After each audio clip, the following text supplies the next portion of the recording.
রনিতস রুপ গার্ডেনে সকলকে স্বাগত। আজ আমি দেখাচ্ছি একটা ১২ মাসি থাই কাঁঠাল গাছের টবে প্রতিস্থাপন। সবার প্রথমে আমি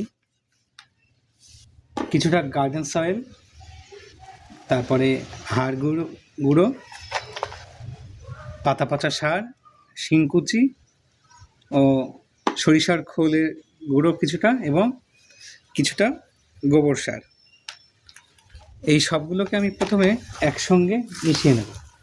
সুন্দরভাবে মিশাবো যাতে সমস্ত অংশগুলো খুব ভালোভাবে মিশে যায়। এরপরে এই যে থাই ১২ মাসের কাঁঠালের যে চারাটা আছে, এটাকে আমি এই টবে লাগাবো। এর মধ্যে যে টুকরো টুকরো ইটের কুচিগুলো আছে সেগুলো আমি বের করে দিচ্ছি। আমার কাছে যেহেতু টব নেই, তার জন্য আমি ছোটো যে মাটির মালসা পেয়েছি, এটাতে আমি লাগিয়ে নেব। ড্রেনেজের যে জায়গাটা আছে সেটাতে আমি দুটোই ইটের টুকরো দিয়ে আটকে দিচ্ছি।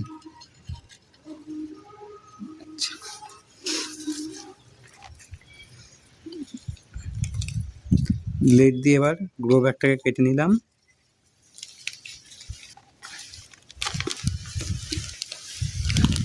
কাঁঠালের চারাটা খুবই সুন্দর।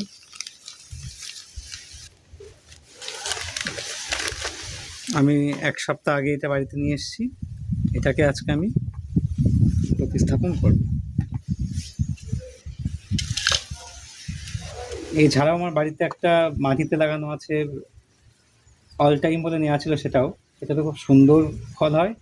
প্রায় আগস্ট মাস থেকেই ফলটা হয়। আর এটা বহুদিনের ইচ্ছা একটা টবে লাগানোর,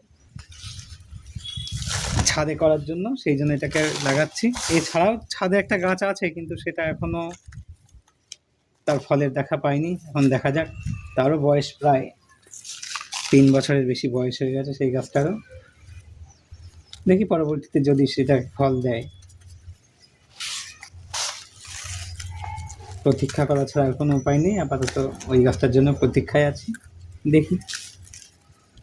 আর এই গাছটা আমি লোকাল নার্সারি থেকে নিয়ে এসেছি, থাই অল টাইম বলে।